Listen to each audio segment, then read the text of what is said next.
بسم الله الرحمن الرحيم. ألف لام ميم. ذلك الكتاب لا ريب فيه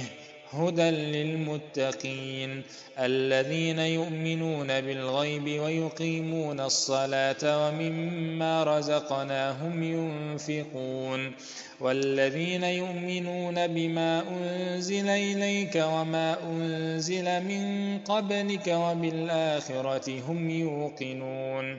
أولئك على هدى من ربهم وأولئك هم المفلحون. إن الذين كفروا سواء عليهم أأنذرتهم أم لم تنذرهم لا يؤمنون. ختم الله على قلوبهم وعلى سمعهم وعلى أبصارهم غشاوة ولهم عذاب عظيم. ومن الناس من يقول آمنا بالله وباليوم الآخر وما هم بمؤمنين يخادعون الله والذين آمنوا وما يخدعون إلا أنفسهم وما يشعرون. في قلوبهم مرض فزادهم الله مرضا ولهم عذاب أليم بما كانوا يكذبون. وإذا قيل لهم لا تفسدوا في الأرض قالوا إنما نحن مصلحون ألا إنهم هم المفسدون ولكن لا يشعرون. وإذا قيل لهم آمنوا كما آمن الناس قالوا أنؤمن كما آمن السفهاء ألا إنهم هم السفهاء ولكن لا يعلمون. وإذا لقوا الذين آمنوا قالوا آمنا وإذا خلوا إلى شياطينهم قالوا إنا معكم إنما نحن مستهزئون. الله يستهزئ بهم ويمدهم في طغيانهم يعمهون. أولئك الذين اشتروا الضلالة بالهدى فما ربحت تجارتهم وما كانوا مهتدين.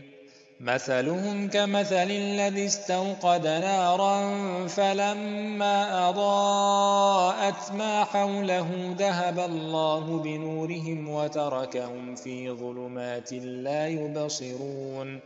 صم بكم عمي فهم لا يرجعون. أو كصيب من السماء فيه ظلمات ورعد وبرق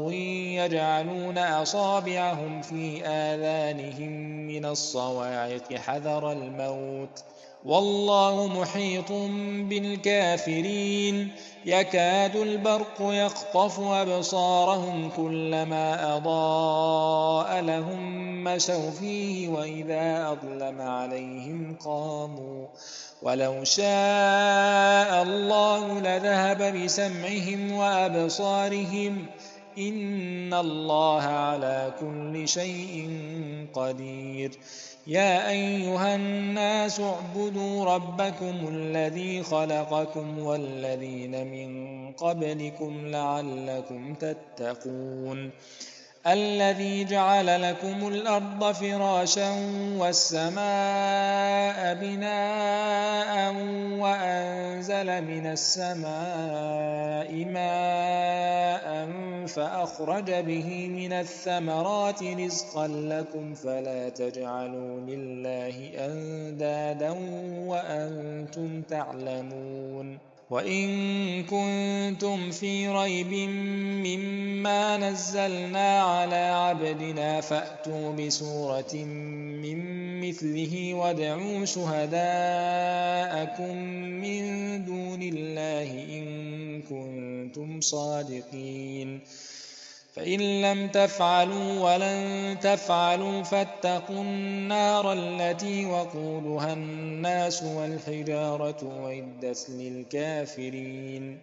وبشر الذين آمنوا وعملوا الصالحات أن لهم جنات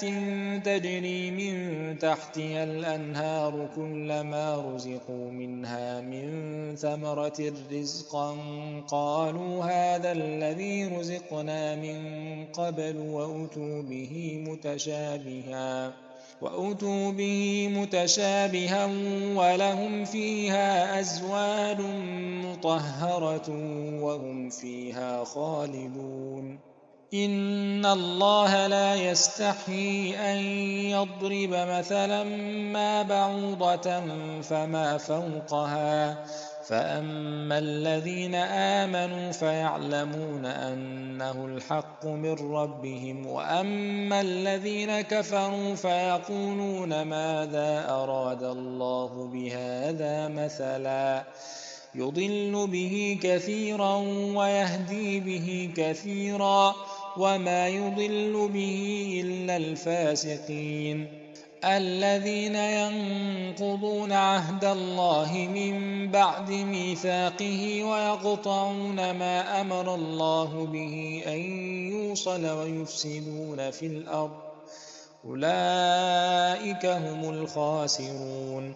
كيف تكفرون بالله وكنتم أمواتا فأحياكم ثم يميتكم ثم يحييكم ثم إليه ترجعون هو الذي خلق لكم ما في الأرض جميعا ثم استوى إلى السماء فسواهن 7 سماوات وهو بكل شيء عليم وإذ قال ربك للملائكة إني جاعل في الأرض خليفة قالوا أتجعل فيها من يفسد فيها ويسفك الدماء ونحن نسبح بحمدك ونقدس لك قال إني أعلم ما لا تعلمون وعلم آدم الأسماء كلها ثم عرضهم على الملائكة فقال أنبئوني بأسماء هؤلاء إن كنتم صادقين قالوا سبحانك لا علم لنا إلا ما علمتنا إنك أنت العليم الحكيم قال يا آدم أنبئهم بأسمائهم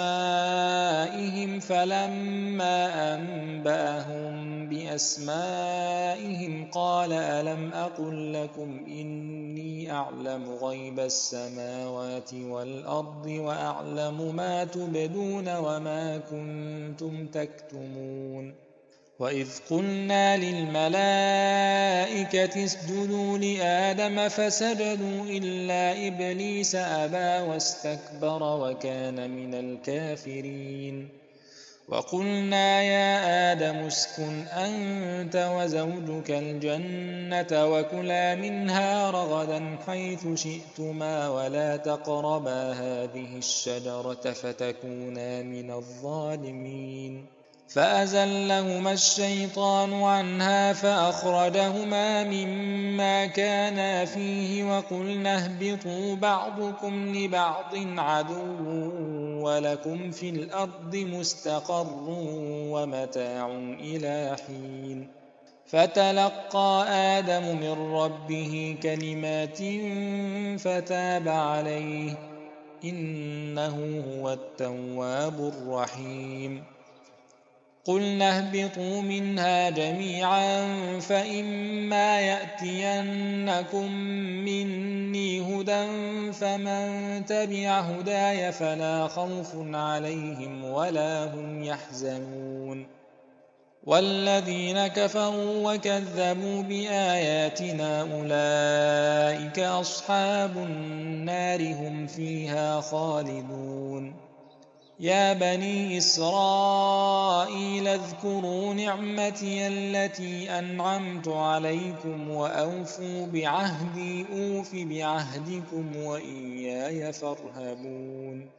وآمنوا بما أنزلت مصدقا لما معكم ولا تكونوا أول كافر به ولا تشتروا بآياتي ثمنا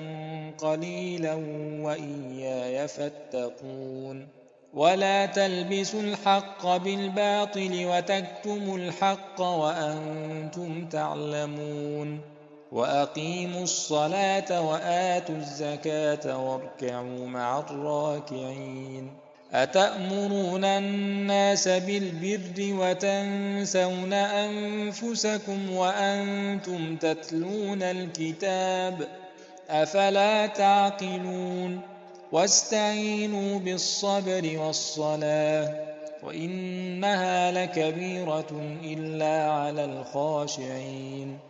الذين يظنون أنهم ملاقو ربهم وأنهم إليه راجعون يا بني إسرائيل اذكروا نعمتي التي أنعمت عليكم وأني فضلتكم على العالمين واتقوا يوما لا تجزي نفس عن نفس شيئا ولا يقبل منها شفاعة ولا يؤخذ منها عدل ولا هم ينصرون وإذ نجيناكم من آل فرعون يسومونكم سوء العذاب يذبحون أبناءكم ويستحيون نساءكم وفي ذلكم بلاء من ربكم عظيم وإذ فرقنا بكم البحر فأنجيناكم وأغرقنا آل فرعون وأنتم تنظرون وإذ واعدنا موسى 40 ليلة ثم اتخذتم العجل من بعده وأنتم ظالمون ثم عفونا عنكم من بعد ذلك لعلكم تشكرون وإذ آتينا موسى الكتاب والفرقان لعلكم تهتدون وإذ قال موسى لقومه يا قوم إنكم ظلمتم أنفسكم باتخاذكم العجل فتوبوا إلى بارئكم فاقتلوا أنفسكم ذلكم خير لكم عند بارئكم فتاب عليكم إنه هو التواب الرحيم وإذ قلتم يا موسى لن نؤمن لك حتى نرى الله جهرة فأخذتكم الصاعقة وأنتم تنظرون ثم بعثناكم من بعد موتكم لعلكم تشكرون وظللنا عليكم الغمام وأنزلنا عليكم المن والسلوى كلوا من طيبات ما رزقناكم وما ظلمونا ولكن كانوا أنفسهم يظلمون وإذ قلنا ادخلوا هذه القرية فكلوا منها حيث شئتم رغدا وادخلوا الباب سجدا وقولوا حطة نغفر لكم خطاياكم وسنزيد المحسنين فبدل الذين ظلموا قولا غير الذي قيل لهم فأنزلنا على الذين ظلموا رجزا من السماء بما كانوا يفسقون وإذ استسقى موسى لقومه فقلنا اضرب بعصاك الحجر فانفجرت منه 12 عينا قد علم كل أناس مشربهم كلوا واشربوا من رزق الله ولا تعثوا في الأرض مفسدين وإذ قلتم يا موسى لن نصبر على طعام واحد فادع لنا ربك يخرج لنا مما تنبت الأرض من بقلها وقثائها وفومها وعدسها وبصلها قال أتستبدلون الذي هو أدنى بالذي هو خير اهبطوا مصرا فإن لكم ما سألتم وضربت عليهم الذلة والمسكنة وباءوا بغضب من الله ذلك بأنهم كانوا يكفرون بآيات الله ويقتلون النبيين بغير الحق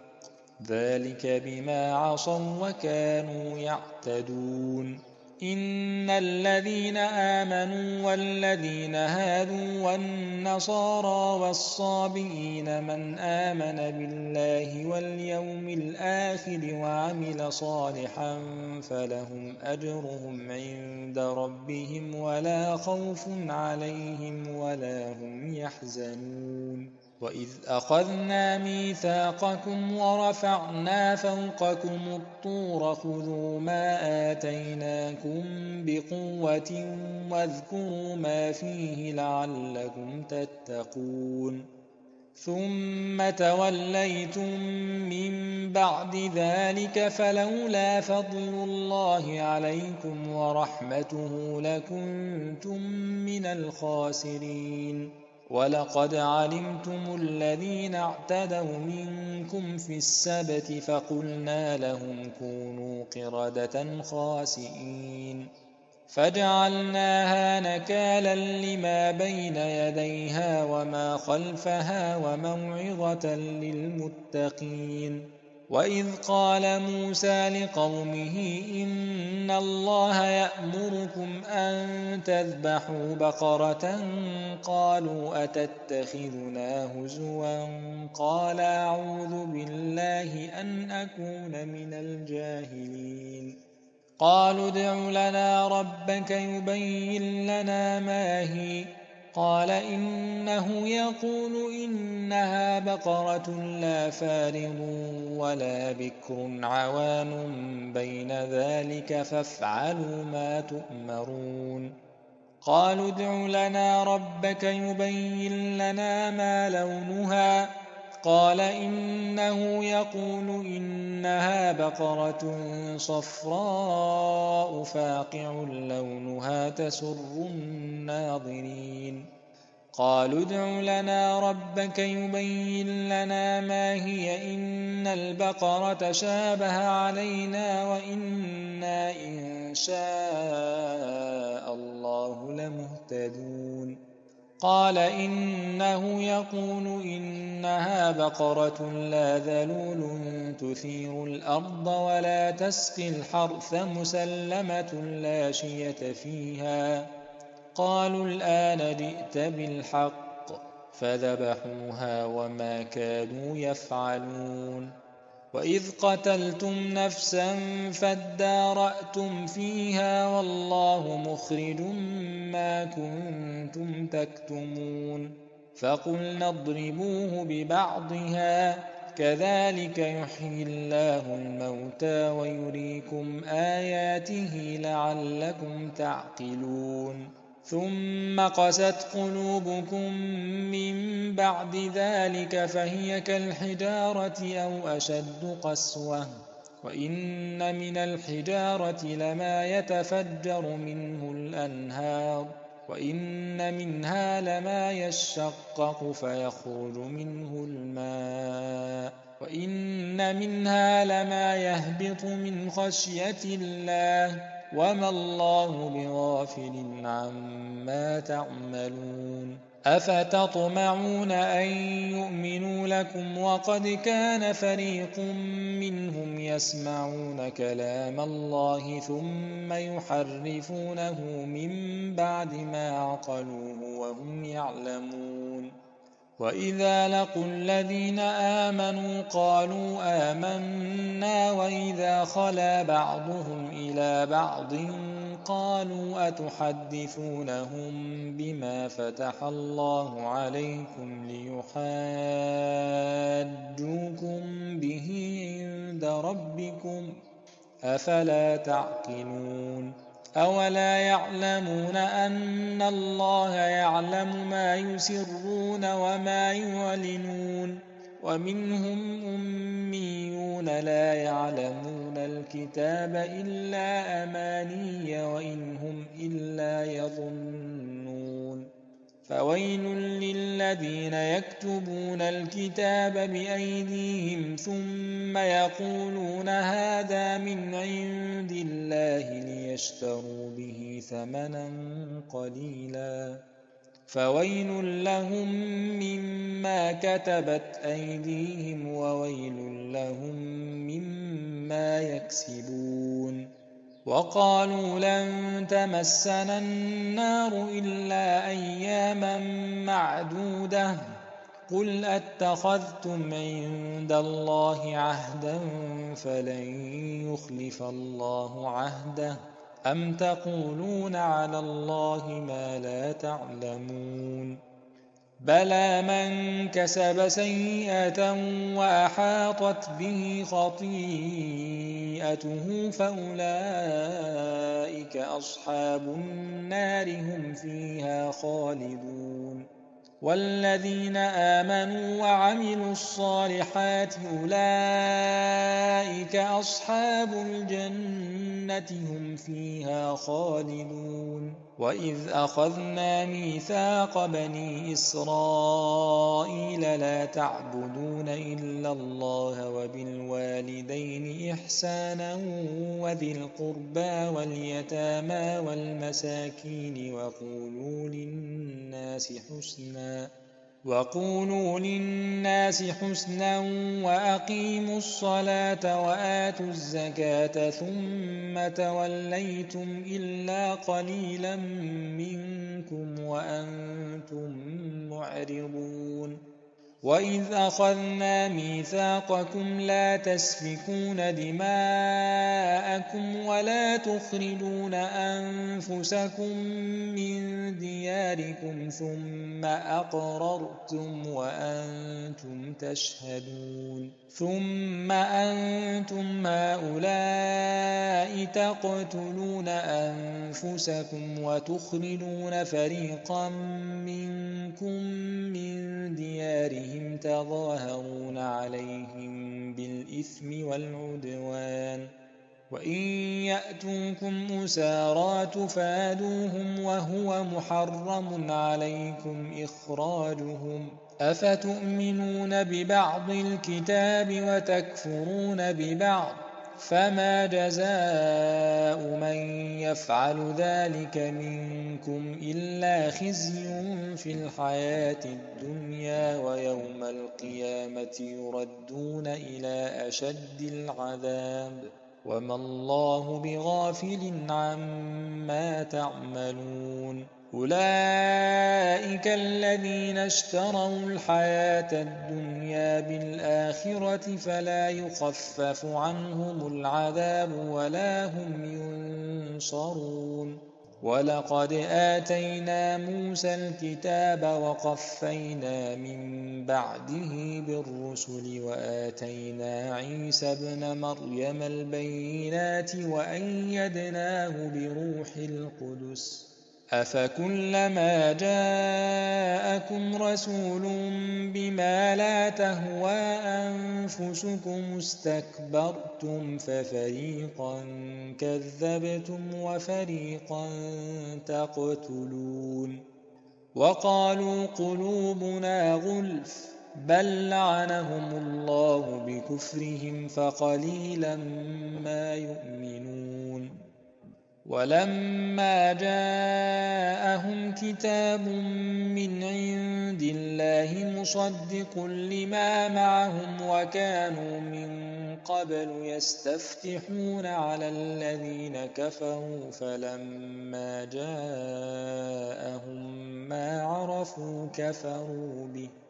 فلعنة الله على الكافرين بئس ما اشتروا به أنفسهم أن يكفروا بما أنزل الله بغيا أن ينزل الله من فضله على من يشاء من عباده فباءوا بغضب على غضب وللكافرين عذاب مهين.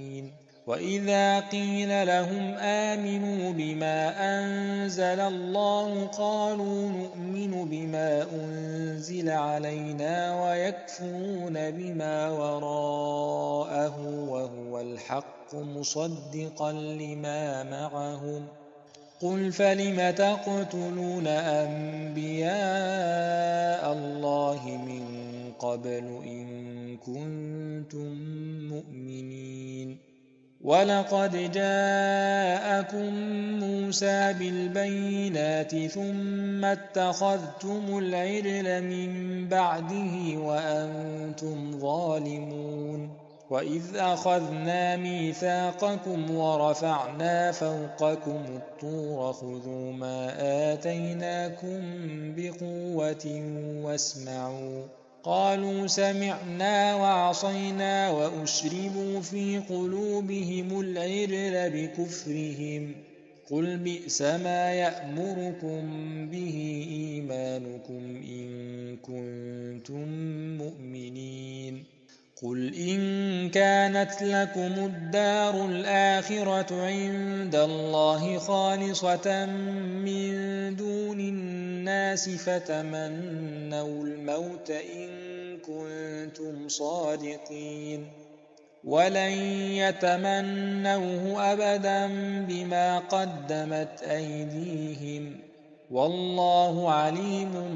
بالظالمين ولتجدنهم أحرص الناس على حياة ومن الذين أشركوا يود أحدهم لو يعمر 1000 سنة وما هو بمزحزحه من العذاب أن يعمر والله بصير بما يعملون قل من كان عدوا لجبريل فإنه نزله على قلبك بإذن الله مصدقا لما بين يديه وهدى وبشرى للمؤمنين من كان عدوا لله وملائكته ورسله وجبريل وميكال فإن الله عدو للكافرين ولقد أنزلنا إليك آيات بينات وما يكفر بها إلا الفاسقون أوكلما عاهدوا عهدا نبذه فريق منهم بل أكثرهم لا يؤمنون ولما جاءهم رسول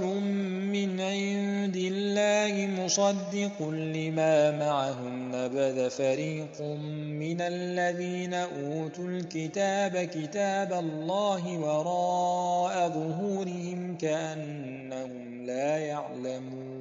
واتبعوا ما تتلو الشياطين على ملك سليمان وما كفر سليمان ولكن الشياطين كفروا يعلمون الناس السحر وما أنزل على الملكين ببابل هاروت وماروت وما يعلمان من أحد حتى يقولا إنما نحن فتنة فلا تكفر فيتعلمون منهما ما يفرقون به بين المرء وزوجه وما هم بضارين به من أحد إلا بإذن الله ويتعلمون ما يضرهم ولا ينفعهم ولقد علموا لمن اشتراه ما له في الآخرة من خلاق ولبئس ما شروا به أنفسهم لو كانوا يعلمون ولو أنهم آمنوا واتقوا لمثوبة من عند الله خير لو كانوا يعلمون. يا أيها الذين آمنوا لا تقولوا راعنا وقولوا انظرنا واسمعوا وللكافرين عذاب أليم. ما يود الذين كفروا من أهل الكتاب ولا المشركين أن ينزل عليكم من خير من ربكم، والله يختص برحمته من يشاء، والله ذو الفضل العظيم. ما ننسخ من آية أو ننسها نأت بخير منها أو مثلها. ألم تعلم أن الله على كل شيء قدير؟ ألم تعلم أن الله له ملك السماوات والأرض وما لكم من دون الله من ولي ولا نصير؟ أم تريدون أن تسألوا رسولكم كما سئل موسى من قبل؟ ومن يتبدل الكفر بالإيمان فقد ضل سواء السبيل. ود كثير من أهل الكتاب لو يردونكم من بعد إيمانكم كفارا حسدا من عند أنفسهم من بعد ما تبين لهم الحق، فاعفوا واصفحوا حتى يأتي الله بأمره، إن الله على كل شيء قدير. وأقيموا الصلاة وآتوا الزكاة وما تقدموا لأنفسكم من خير تجدوه عند الله، إن الله بما تعملون بصير. وقالوا لن يدخل الجنة إلا من كان هودا أو نصارى، تلك أمانيهم، قل هاتوا برهانكم إن كنتم صادقين. بلى من أسلم وجهه لله وهو محسن فله أجره عند ربه ولا خوف عليهم ولا هم يحزنون. وقالت اليهود ليست النصارى على شيء وقالت النصارى ليست اليهود على شيء وهم يتلون الكتاب، كذلك قال الذين لا يعلمون مثل قولهم، فالله يحكم بينهم يوم القيامة فيما كانوا فيه يختلفون. ومن أظلم ممن منع مساجد الله أن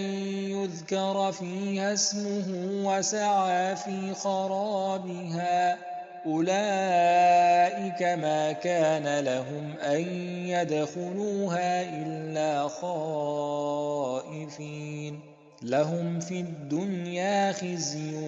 ولهم في الآخرة عذاب عظيم. ولله المشرق والمغرب، فأينما تولوا فثم وجه الله، إن الله واسع عليم. وقالوا اتخذ الله ولدا،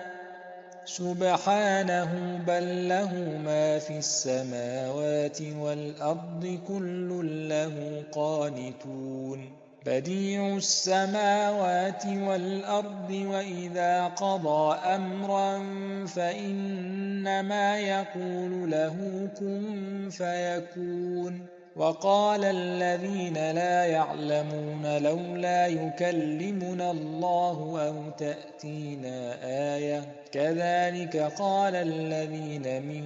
قبلهم مثل قولهم تشابهت قلوبهم قد بينا الآيات لقوم يوقنون إنا أرسلناك بالحق بشيرا ونذيرا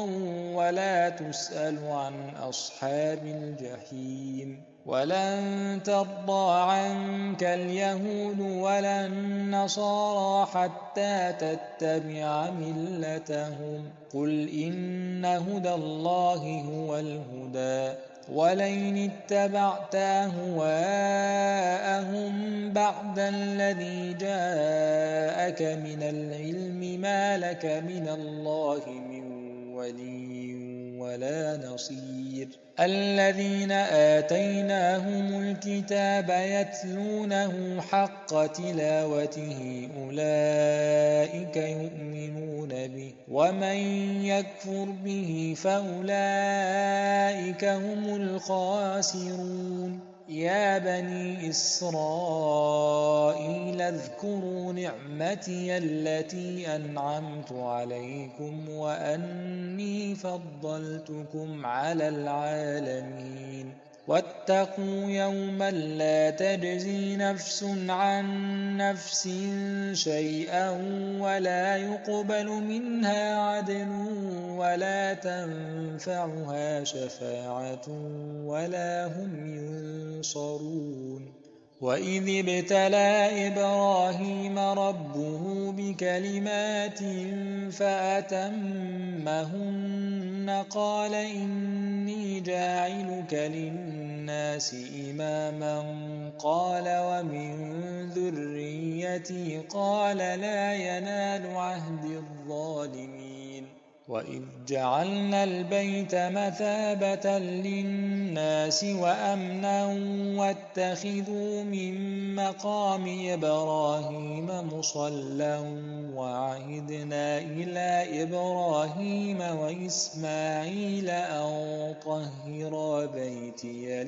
للطائفين والعاكفين والركع السجود وإذ قال إبراهيم رب اجعل هذا بلدا آمنا وارزق أهله من الثمرات من آمن منهم بالله واليوم الآخر قال ومن كفر فأمتعه قليلا ثم اضطره إلى عذاب النار وبئس المصير وإذ يرفع إبراهيم القواعد من البيت وإسماعيل ربنا تقبل منا إنك أنت السميع العليم ربنا واجعلنا مسلمين لك ومن ذريتنا أمة مسلمة لك وأرنا مناسكنا وتب علينا إنك أنت التواب الرحيم ربنا وابعث فيهم رسولا منهم يتلو عليهم آياتك ويعلمهم الكتاب والحكمة ويزكيهم إنك أنت العزيز الحكيم ومن يرغب عن ملة إبراهيم إلا من سفه نفسه ولقد اصطفيناه في الدنيا وإنه في الآخرة لمن الصالحين إذ قال له ربه أسلم قال أسلمت لرب العالمين ووصى بها إبراهيم بنيه ويعقوب يا بني إن الله اصطفى لكم الدين فلا تموتن إلا وأنتم مسلمون أَمْ كُنتُمْ شُهَدَاءَ إِذْ حَضَرَ يَعْقُوبَ الْمَوْتُ إِذْ قَالَ لِبَنِيهِ مَا تَعْبُدُونَ مِن بَعْدِي قَالُوا نَعْبُدُ إِلَٰهَكَ وَإِلَٰهَ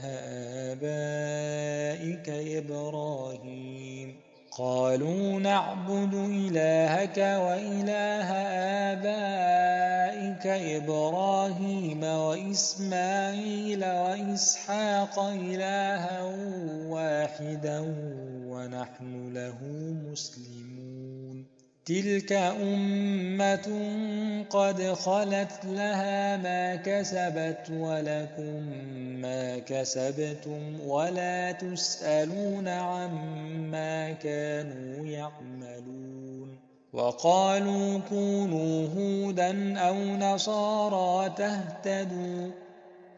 قُلْ بَلْ مِلَّةَ إِبْرَاهِيمَ حَنِيفًا وَمَا كَانَ مِنَ الْمُشْرِكِينَ قُولُوا آمَنَّا بِاللَّهِ وَمَا أُنزِلَ إِلَيْنَا وَمَا أُنزِلَ إِلَىٰ إِبْرَاهِيمَ وَإِسْمَاعِيلَ وَإِسْحَاقَ وَيَعْقُوبَ وَالْأَسْبَاطِ وَمَا أُوتِيَ مُوسَىٰ وَعِيسَىٰ وَمَا أُوتِيَ النَّبِيُّونَ مِن رَّبِّهِمْ لَا نُفَرِّقُ بَيْنَ أَحَدٍ مِّنْهُمْ وَنَحْنُ لَهُ مُسْلِمُونَ فَإِنْ آمَنُوا بِمِثْلِ مَا آمَنتُم بِهِ فَقَدِ اهْتَدَوا وَّإِن تَوَلَّوْا فَإِنَّمَا هُمْ فِي شِقَاقٍ فَسَيَكْفِيكَهُمُ اللَّهُ وَهُوَ السَّمِيعُ الْعَلِيمُ صِبْغَةَ اللَّهِ وَمَنْ أَحْسَنُ مِنَ اللَّهِ صِبْغَةً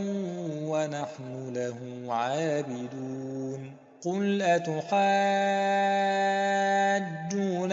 فِي اللَّهِ وَهُوَ رَبُّنَا وَرَبُّكُمْ وَلَنَا أَعْمَالُنَا وَلَكُمْ أَعْمَالُكُمْ وَنَحْنُ لَهُ مُخْلِصُونَ أَمْ تَقُولُونَ إِنَّ إِبْرَاهِيمَ وَإِسْمَاعِيلَ وَإِسْحَاقَ وَيَعْقُوبَ وَالْأَسْبَاطَ كَانُوا هُودًا أَوْ نَصَارَىٰ قُلْ أَأَنتُمْ أَعْلَمُ أَمِ اللَّهُ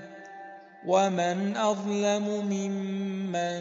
كَتَمَ شَهَادَةً عِندَهُ مِنَ اللَّهِ وَمَا اللَّهُ بِغَافِلٍ عَمَّا تَعْمَلُونَ تِلْكَ أُمَّةٌ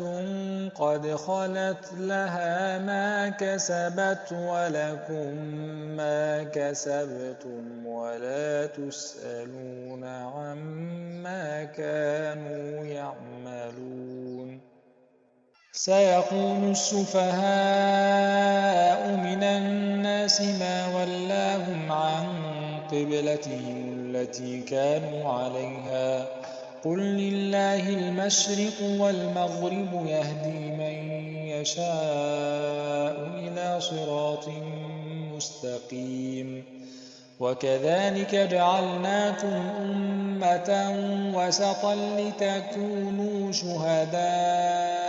عَلَى النَّاسِ وَيَكُونَ الرَّسُولُ عَلَيْكُمْ شَهِيدًا وَمَا جَعَلْنَا الْقِبْلَةَ الَّتِي كُنتَ عَلَيْهَا إِلَّا لِنَعْلَمَ مَن يَتَّبِعُ الرَّسُولَ مِمَّن يَنقَلِبُ عَلَىٰ عَقِبَيْهِ وَإِن كَانَتْ لَكَبِيرَةً إِلَّا عَلَى الَّذِينَ هَدَى اللَّهُ وَمَا كَانَ اللَّهُ لِيُضِيعَ إِيمَانَكُمْ إِنَّ اللَّهَ بِالنَّاسِ لَرَءُوفٌ رَّحِيمٌ قَدْ نَرَىٰ تَقَلُّبَ وَجْهِكَ فِي السَّمَاءِ فَلَنُوَلِّيَنَّكَ قِبْلَةً تَرْضَاهَا فَوَلِّ وَجْهَكَ شَطْرَ الْمَسْجِدِ الْحَرَامِ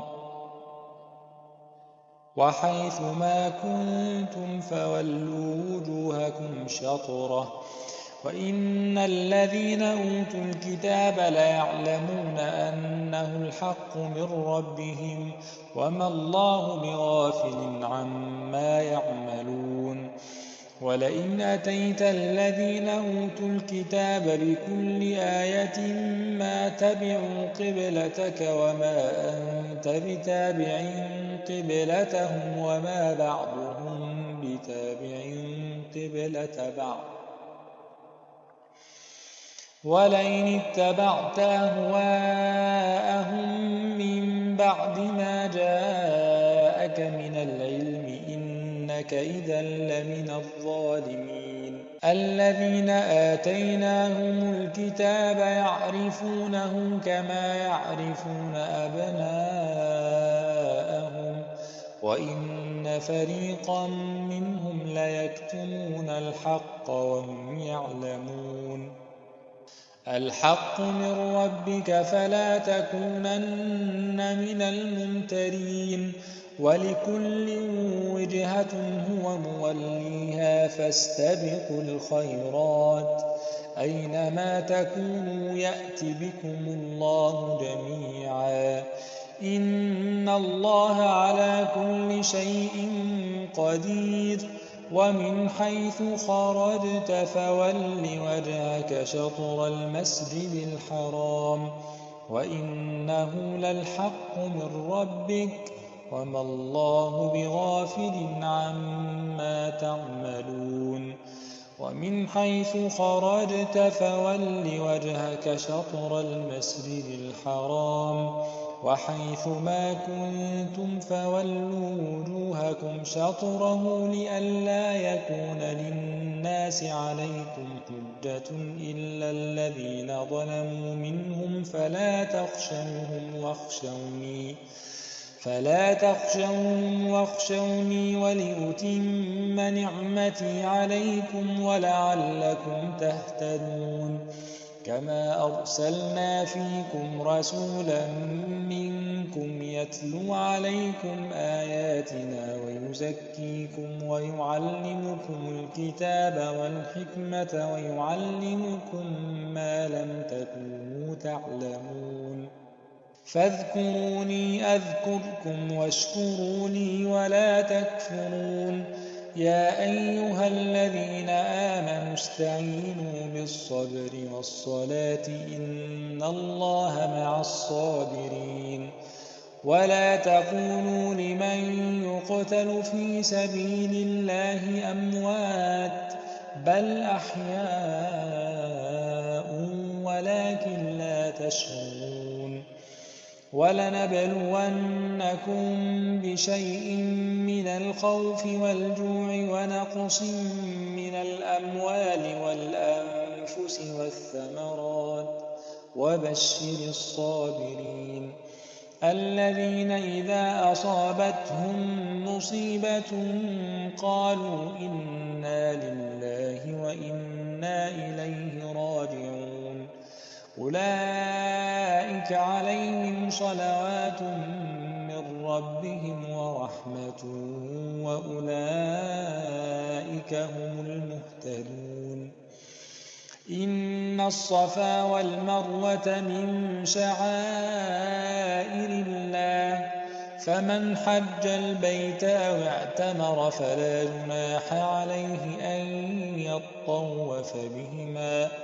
ومن تطوع خيرا فإن الله شاكر عليم. إن الذين يكتمون ما أنزلنا من البينات والهدى من بعد ما بيناه للناس في الكتاب أولئك يلعنهم الله ويلعنهم اللاعنون إلا الذين تابوا وأصلحوا وبينوا فأولئك أتوب عليهم وأنا التواب الرحيم. إن الذين كفروا وماتوا وهم كفار أولئك عليهم لعنة الله والملائكة والناس أجمعين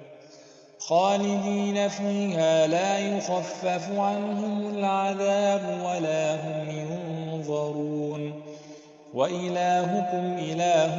واحد لا إله إلا هو الرحمن الرحيم إن في خلق السماوات والأرض واختلاف الليل والنهار والفلك التي تجري في البحر بما ينفع الناس وما أنزل الله من السماء من ماء فأحيا به الأرض بعد موتها وبث فيها من كل دابة وتصريف الرياح والسحاب المسخر بين السماء والأرض لآيات لقوم يعقلون ومن الناس من يتخذ من دون الله أندادا يحبونهم كحب الله والذين آمنوا أشد حبا لله ولو يرى الذين ظلموا إذ يرون العذاب أن القوة لله جميعا وأن الله شديد العذاب إذ تبرأ الذين اتبعوا من الذين اتبعوا ورأوا العذاب وتقطعت بهم الأسباب وقال الذين اتبعوا لو أن لنا كرة فنتبرأ منهم كما تبرأوا منا كذلك يريهم الله أعمالهم حسرات عليهم وما هم بخارجين من النار يا أيها الناس كلوا مما في الأرض حلالا طيبا ولا تتبعوا خطوات الشيطان إنه لكم عدو مبين إنما يأمركم بالسوء والفحشاء وأن تقولوا على الله ما لا تعلمون وإذا قيل لهم اتبعوا ما أنزل الله قالوا بل نتبع ما ألفينا عليه آباءنا أولو كان آباؤهم لا يعقلون شيئا ولا يهتدون ومثل الذين كفروا كمثل الذي ينعق بما لا يسمع إلا دعاء ونداء صم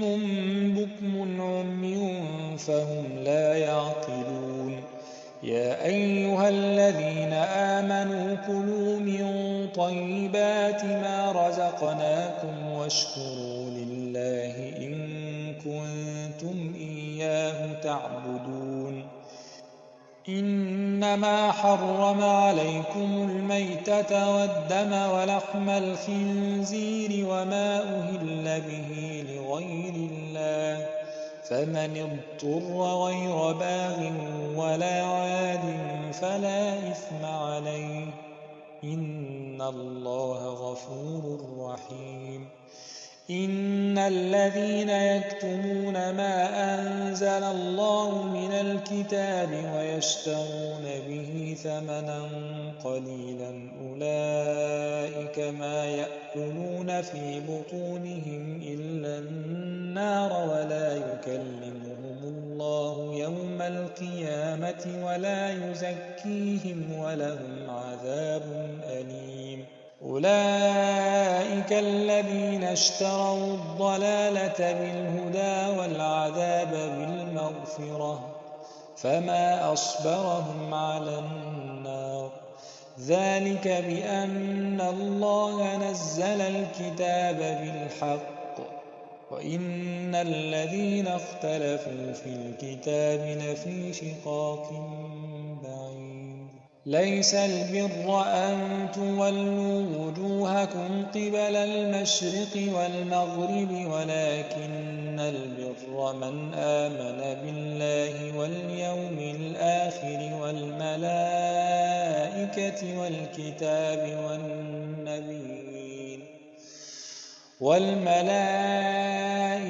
والكتاب والنبيين وآتى المال على حبه ذوي القربى واليتامى والمساكين وابن السبيل والسائلين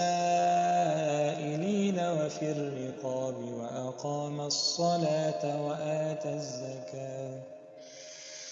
وأقام الصلاة وآتى الزكاة والموفون بعهدهم إذا عاهدوا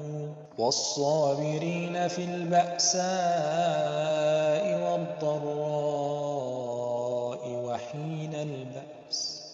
أولئك الذين صدقوا وأولئك هم المتقون يا أيها الذين آمنوا كتب عليكم القصاص في القتلى الحر بالحر والعبد بالعبد والأنثى بالأنثى فمن عفي له من أخيه شيء فاتباع بالمعروف وأداء إليه بإحسان ذلك تخفيف من ربكم ورحمة فمن اعتدى بعد ذلك فله عذاب أليم ولكم في القصاص حياة يا أولي الألباب لعلكم تتقون كتب عليكم إذا حضر أحدكم الموت إن ترك خيرا الوصية للوالدين والأقربين بالمعروف حقا على المتقين فمن بدله بعدما سمعه فإنما إثمه على الذين يبدلونه إن الله سميع عليم فمن خاف من موص جنفا أو إثما فأصلح بينهم فلا إثم عليه إن الله غفور رحيم يا أيها الذين آمنوا كتب عليكم الصيام كما كتب على الذين من قبلكم لعلكم تتقون أياما معدودات فمن كان منكم مريضا أو على سفر فعدة من أيام أخر وعلى الذين يطيقونه فدية طعام مسكين فمن تطوع خيرا فهو خير له وأن تصوموا خير لكم إن كنتم تعلمون شهر رمضان الذي أنزل فيه القرآن هدى للناس وبينات من الهدى والفرقان فمن شهد منكم الشهر فليصمه ومن كان مريضا أو على سفر فعدة من أيام أخر يريد الله بكم اليسر ولا يريد بكم العسر ولتكملوا العدة ولتكبروا الله على ما هداكم ولعلكم تشكرون وإذا سألك عبادي عني فإني قريب أجيب دعوة الداع إذا دعان فليستجيبوا لي وليؤمنوا بي لعلهم يرشدون أحل لكم ليلة الصيام الرفث إلى نسائكم هن لباس لكم وأنتم لباس لهن علم الله أنكم كنتم تختانون أنفسكم فتاب عليكم وعفى عنكم فالآن باشروهن وابتغوا ما كتب الله لكم وكلوا واشربوا حتى يتبين لكم الخيط الأبيض من الخيط الأسود من الفجر ثم أتموا الصيام إلى الليل ولا تباشروهن وأنتم عاكفون في المساجد تلك حدود الله فلا تقربوها كذلك يبين الله آياته للناس لعلهم يتقون ولا تأكلوا أموالكم بينكم بالباطل وتدلوا بها إلى الحكام لتأكلوا فريقا من أموال الناس بالإثم وأنتم تعلمون يسألونك عن الأهلة قل هي مواقيت للناس والحج وليس البر بأن تأتوا البيوت من ظهورها ولكن البر من اتقى وأتوا البيوت من أبوابها واتقوا الله لعلكم تفلحون وقاتلوا في سبيل الله الذين يقاتلونكم ولا تعتدوا إن الله لا يحب المعتدين واقتلوهم حيث ثقفتموهم وأخرجوهم من حيث أخرجوكم والفتنة أشد من القتل ولا تقاتلوهم عند المسجد الحرام حتى يقاتلوكم فيه فإن قاتلوكم فاقتلوهم كذلك جزاء الكافرين فإن انتهوا فإن الله غفور رحيم وقاتلوهم حتى لا تكون فتنة ويكون الدين لله فإن انتهوا فلا عدوان إلا على الظالمين الشهر الحرام بالشهر الحرام والحرمات قصاص فمن اعتدى عليكم فاعتدوا عليه بمثل ما اعتدى عليكم واتقوا الله واعلموا أن الله مع المتقين وأنفقوا في سبيل الله ولا تلقوا بأيديكم إلى التهلكة وأحسنوا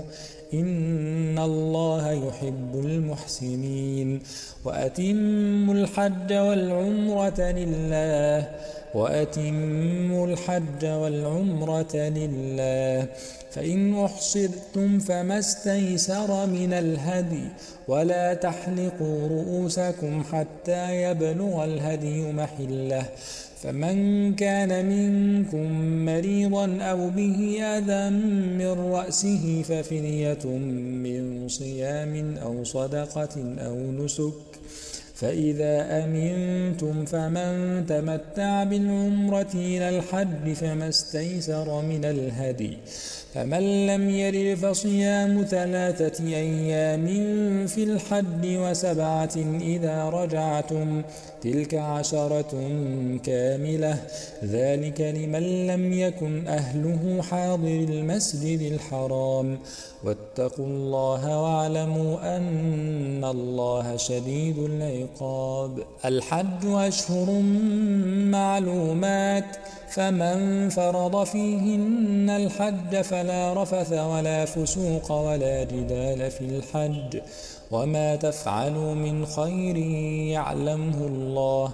وتزودوا فإن خير الزاد التقوى واتقون يا أولي الألباب ليس عليكم جناح أن تبتغوا فضلا من ربكم فإذا أفضتم من عرفات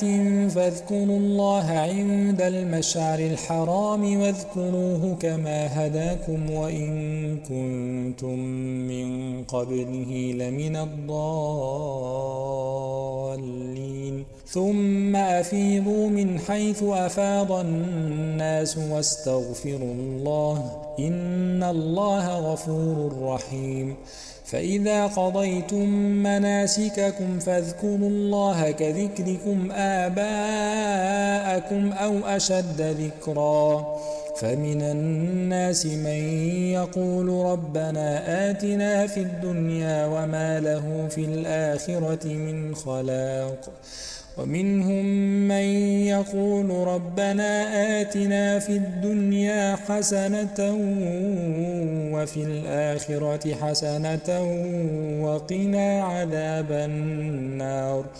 أولئك لهم نصيب مما كسبوا والله سريع الحساب. واذكروا الله في أيام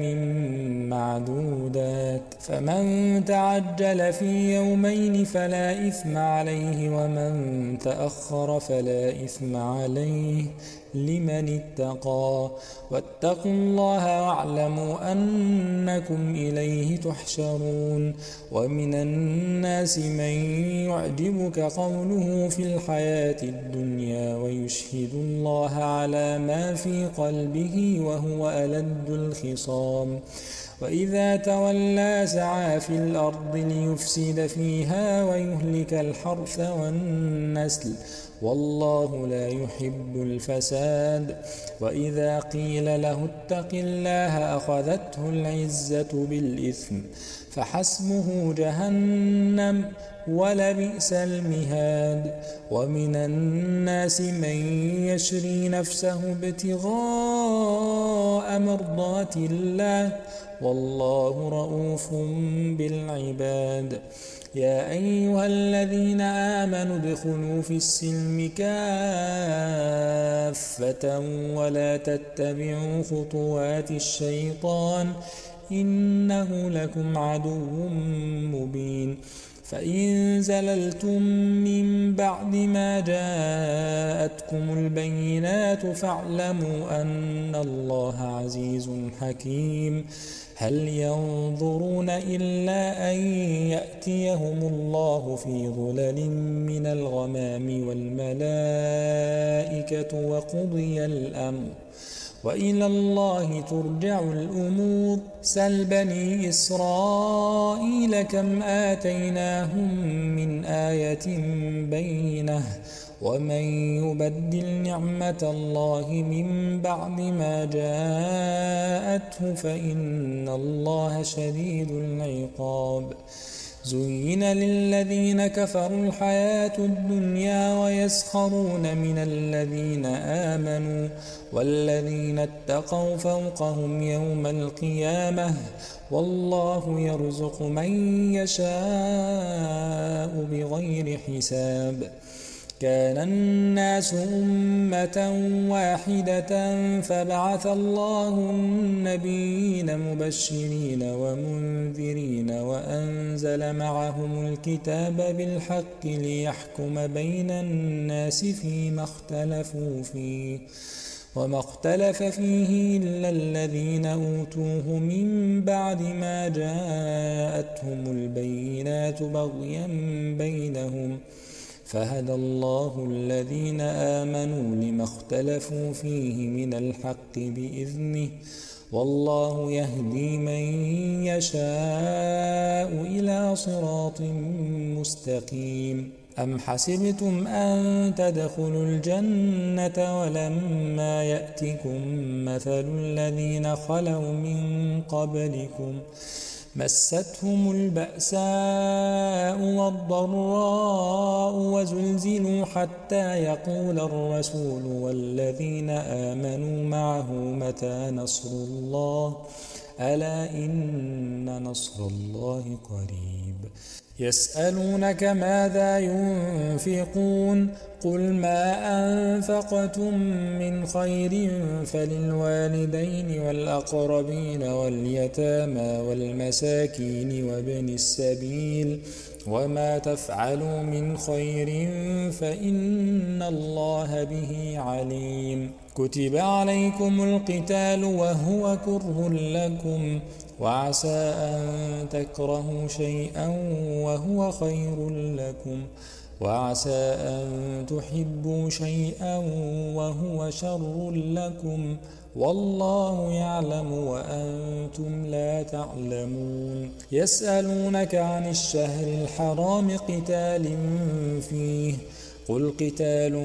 فيه كبير وصد عن سبيل الله وكفر به والمسجد الحرام وإخراج أهله منه أكبر عند الله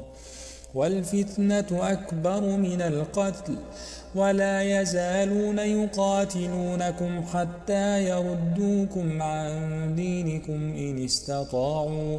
ومن يرتد منكم عن دينه فيمت وهو كافر فأولئك حبطت أعمالهم في الدنيا والآخرة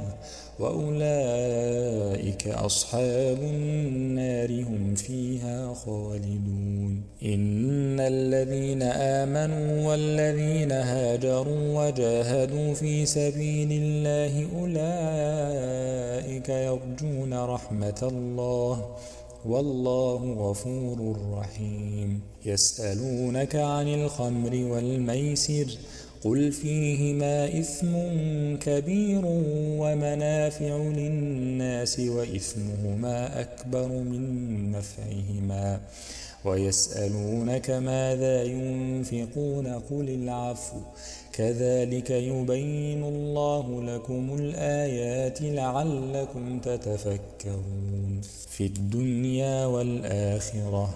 ويسألونك عن اليتامى قل إصلاح لهم خير وإن تخالطوهم فإخوانكم والله يعلم المفسد من المصلح ولو شاء الله لأعنتكم إن الله عزيز حكيم ولا تنكحوا المشركات حتى يؤمنن ولأمة مؤمنة خير من مشركة ولو أعجبتكم ولا تنكحوا المشركين حتى يؤمنوا ولعبد مؤمن خير من مشرك ولو أعجبكم أولئك يدعون إلى النار والله يدعو إلى الجنة والمغفرة بإذنه ويبين آياته للناس لعلهم يتذكرون ويسألونك عن المحيض قل هو أذى فاعتزلوا النساء في المحيض ولا تقربوهن حتى يطهرن فإذا تطهرن فأتوهن من حيث أمركم الله إن الله يحب التوابين ويحب المتطهرين نساؤكم حرث لكم فأتوا حرثكم أنى شئتم وقدموا لأنفسكم واتقوا الله واعلموا أنكم ملاقوه وبشر المؤمنين ولا تجعلوا الله عرضة لأيمانكم أن تبروا وتتقوا وتصلحوا بين الناس والله سميع عليم لا يؤاخذكم الله باللغو في أيمانكم ولكن يؤاخذكم بما كسبت قلوبكم والله غفور حليم للذين يؤلون من نسائهم تربص 4 أشهر فإن فاءوا فإن الله غفور رحيم وإن عزموا الطلاق فإن الله سميع عليم والمطلقات يتربصن بأنفسهن 3 قروء ولا يحل لهن أن يكتمن ما خلق الله في أرحامهن إن كن يؤمن بالله واليوم الآخر وبعولتهن أحق بردهن في ذلك إن أرادوا إصلاحا ولهن مثل الذي عليهن بالمعروف وللرجال عليهن درجة والله عزيز حكيم الطلاق 2 فإمساك بمعروف أو تسريح بإحسان ولا يحل لكم أن تأخذوا مما آتيتموهن شيئا إلا أن يخافا ألا يقيما حدود الله، فإن خفتم ألا يقيما حدود الله فلا جناح عليهما فيما افتدت به، تلك حدود الله فلا تعتدوها، ومن يتعد حدود الله فأولئك هم الظالمون. فإن طلقها فلا تحل له من بعد حتى تنكح زوجا غيره، فإن طلقها فلا جناح عليهما أن يتراجعا إن ظنا أن يقيما حدود الله، وتلك حدود الله يبينها لقوم يعلمون. وإذا طلقتم النساء فبلغن أجلهن فأمسكوهن بمعروف أو سرحوهن بمعروف، ولا تمسكوهن ضرارا لتعتدوا، ومن يفعل ذلك فقد ظلم نفسه. ولا تتخذوا آيات الله هزوا، واذكروا نعمة الله عليكم وما أنزل عليكم من الكتاب والحكمة يعظكم به، واتقوا الله واعلموا أن الله بكل شيء عليم. وإذا طلقتم النساء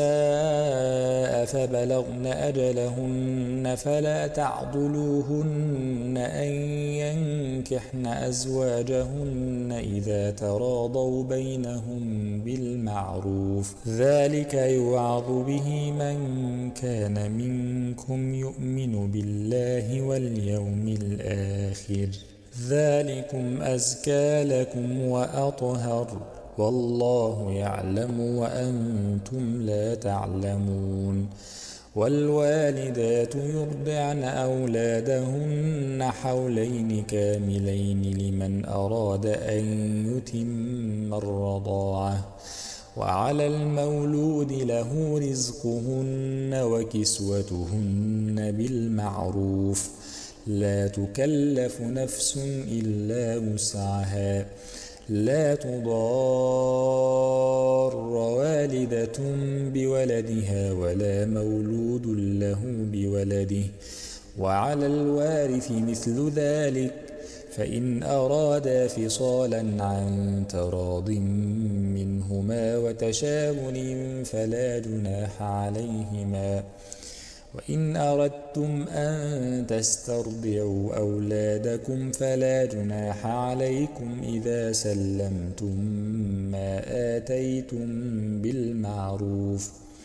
واتقوا الله واعلموا أن الله بما تعملون بصير. والذين يتوفون منكم ويذرون أزواجا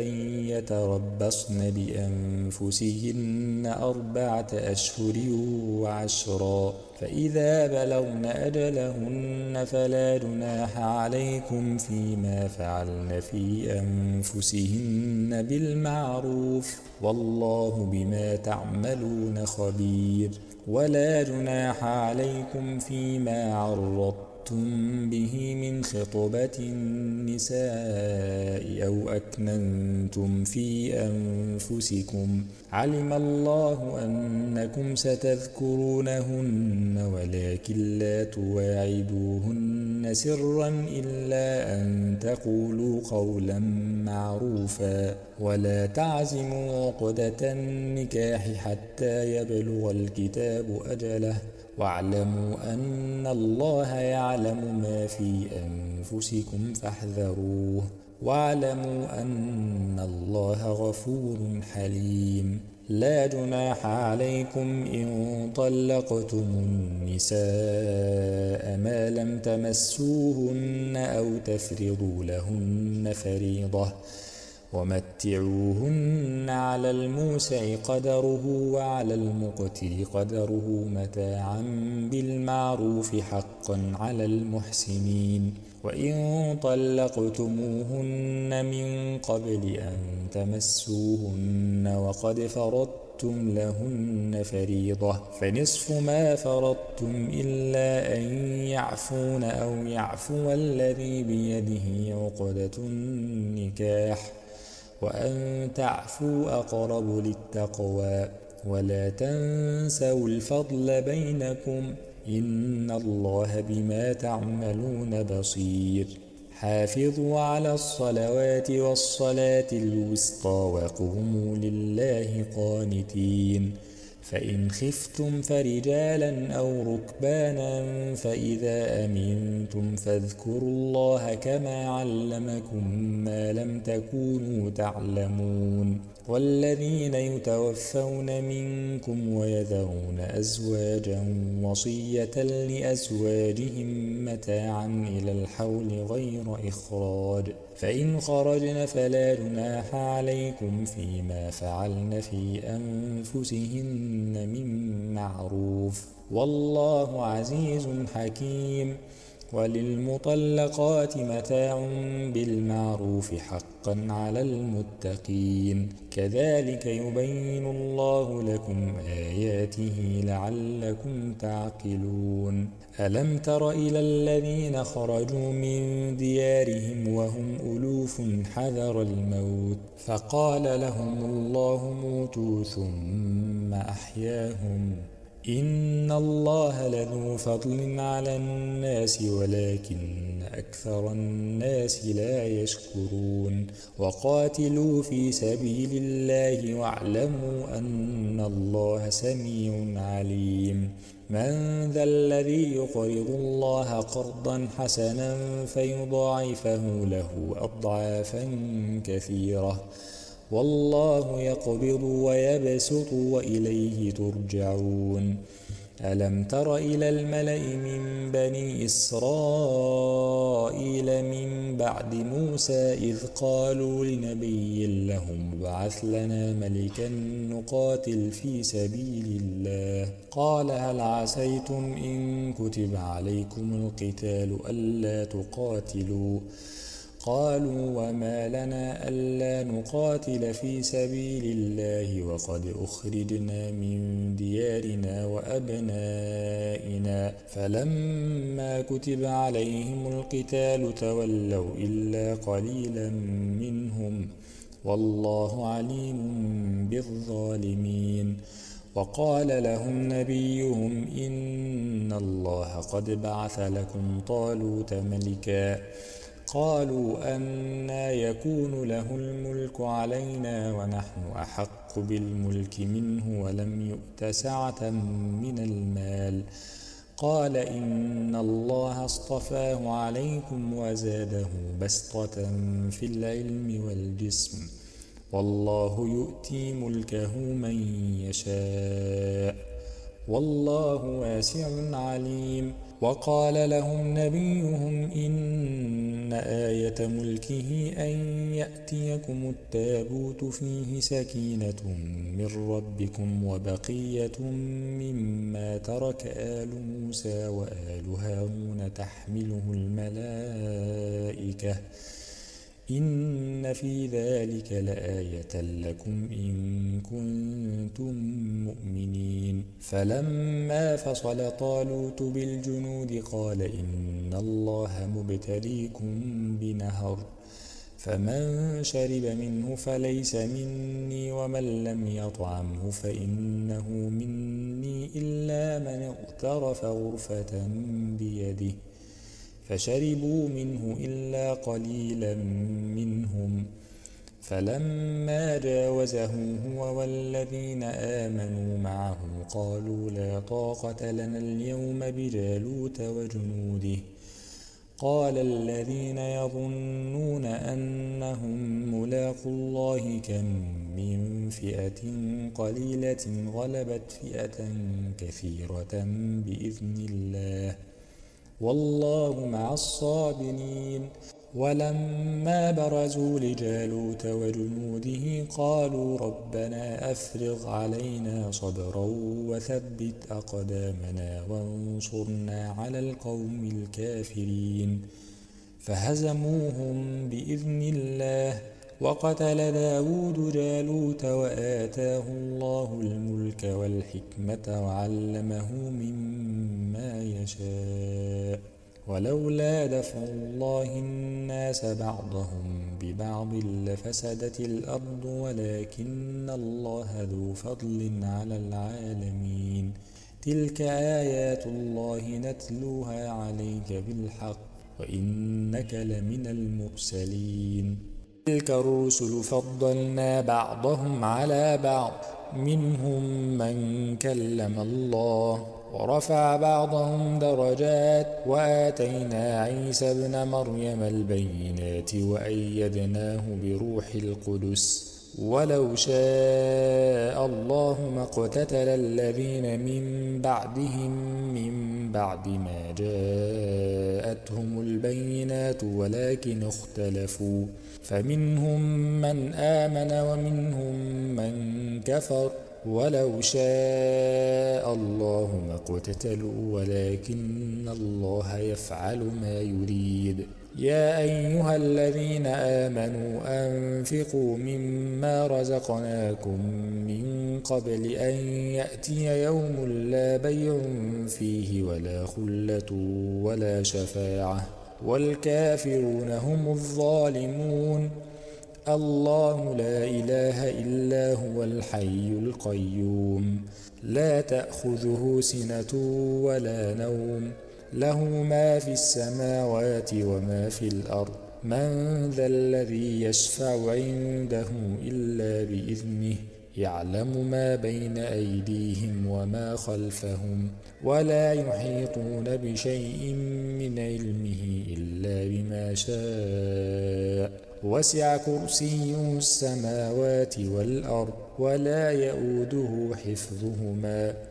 وهو العلي العظيم. لا إكراه في الدين قد تبين الرشد من الغي. فمن يكفر بالطاغوت ويؤمن بالله فقد استمسك بالعروة الوثقى لا انفصام لها والله سميع عليم. الله ولي الذين آمنوا يخرجهم من الظلمات إلى النور والذين كفروا أولياؤهم الطاغوت يخرجونهم من النور إلى الظلمات أولئك أصحاب النار هم فيها خالدون. ألم تر إلى الذي حاج إبراهيم في ربه أن آتاه الله الملك إذ قال إبراهيم ربي الذي يحيي ويميت قال أنا أحيي وأميت. قال إبراهيم فإن الله يأتي بالشمس من المشرق فأت بها من المغرب فبهت الذي كفر والله لا يهدي القوم الظالمين. أو كالذي مر على قرية وهي خاوية على عروشها قال أنى يحيي هذه الله بعد موتها فأماته الله 100 عام ثم بعثه قال كم لبثت؟ قال لبثت يوما أو بعض يوم قال بل لبثت 100 عام فانظر إلى طعامك وشرابك لم يتسنه وانظر إلى حمارك ولنجعلك آية للناس وانظر إلى العظام كيف ننشزها ثم نكسوها لحما فلما تبين له قال أعلم أن الله على كل شيء قدير. وإذ قال إبراهيم رب أرني كيف تحيي الموتى قال أولم تؤمن قال بلى ولكن ليطمئن قلبي قال فخذ 4 من الطير فصرهن إليك ثم اجعل على كل جبل منهن جزءا ثم ادعهن يأتينك سعيا واعلم أن الله عزيز حكيم. مثل الذين ينفقون أموالهم في سبيل الله كمثل حبة أنبتت 7 سنابل في كل سنبلة 100 حبة والله يضاعف لمن يشاء والله واسع عليم. الذين ينفقون أموالهم في سبيل الله ثم لا يتبعون ما أنفقوا منا ولا أذى لهم أجرهم عند ربهم ولا خوف عليهم ولا هم يحزنون. قول معروف ومغفرة خير من صدقة يتبعها أذى والله غني حليم. يا أيها الذين آمنوا لا تبطلوا صدقاتكم بالمن والأذى كالذي ينفق ماله رئاء الناس ولا يؤمن بالله واليوم الآخر فمثله كمثل صفوان عليه تراب فأصابه وابل فتركه صلدا لا يقدرون على شيء مما كسبوا والله لا يهدي القوم الكافرين. ومثل الذين ينفقون أموالهم ابتغاء مرضات الله وتثبيتا من أنفسهم كمثل جنة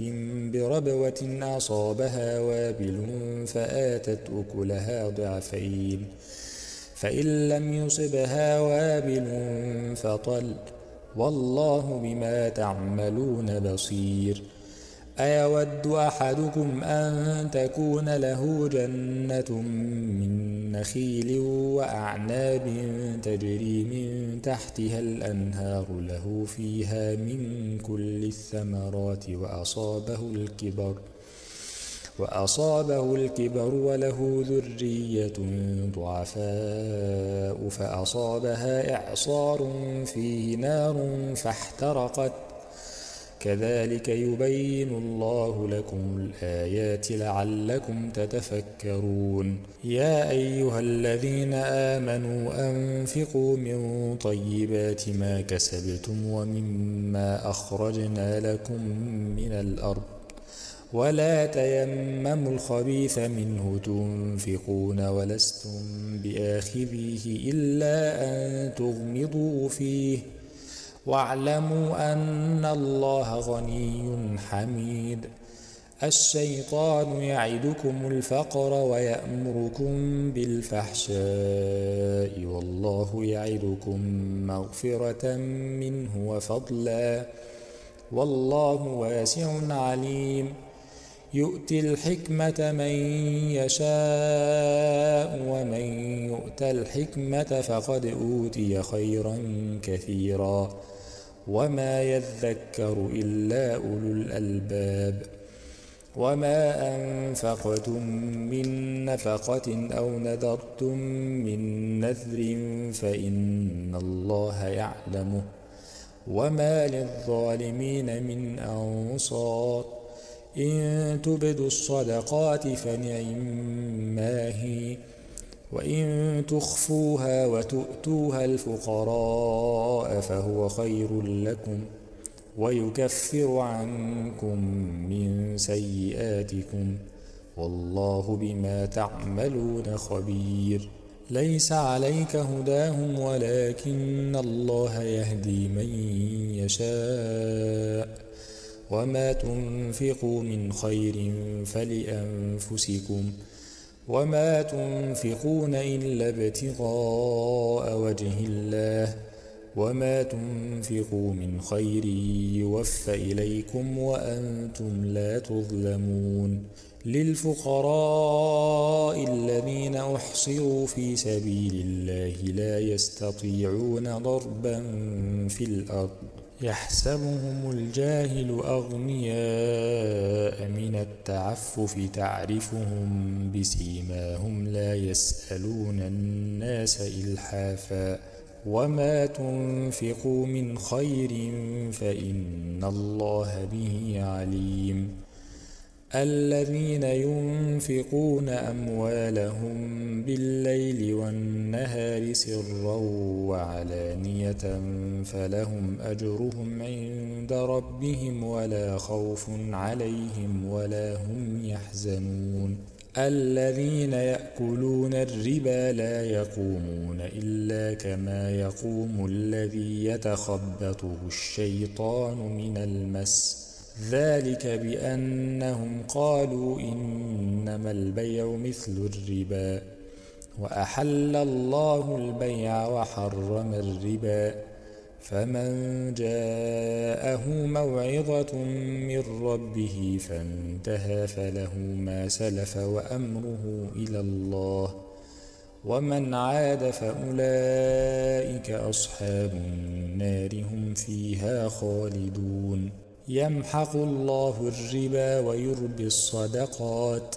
والله لا يحب كل كفار أثيم إن الذين آمنوا وعملوا الصالحات وأقاموا الصلاة وآتوا الزكاة لهم أجرهم عند ربهم ولا خوف عليهم ولا هم يحزنون يا أيها الذين آمنوا اتقوا الله وذروا ما بقي من الربا إن كنتم مؤمنين فإن لم تفعلوا فأذنوا بحرب من الله ورسوله وإن تبتم فلكم رؤوس أموالكم لا تظلمون ولا تظلمون وإن كان ذو عسرة فنظرة إلى ميسرة وأن تصدقوا خير لكم إن كنتم تعلمون واتقوا يوما ترجعون فيه إلى الله ثم توفى كل نفس ما كسبت وهم لا يظلمون يا أيها الذين آمنوا إذا تداينتم بدين إلى أجل مسمى فاكتبوه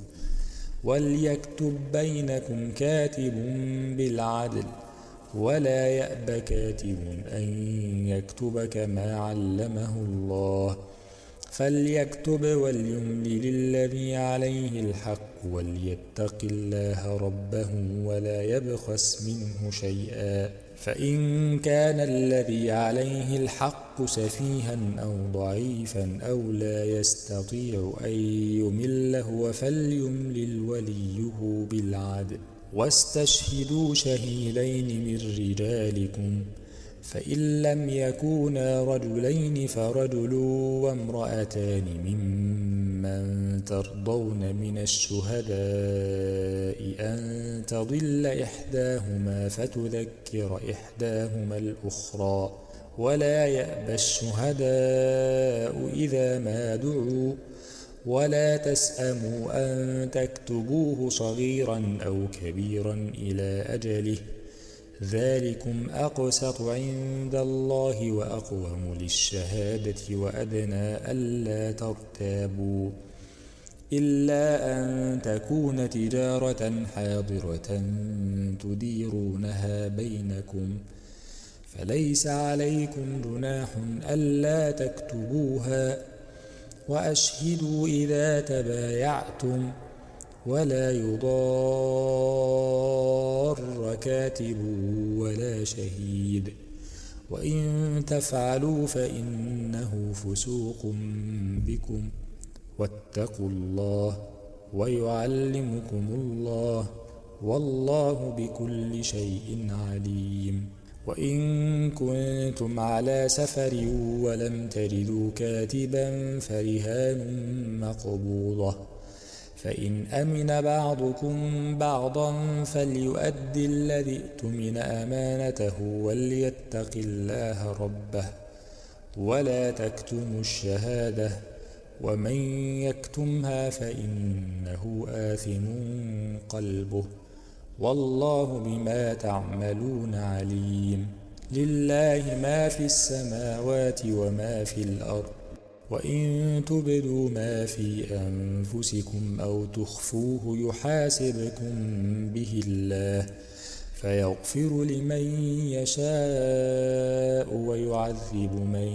يشاء والله على كل شيء قدير.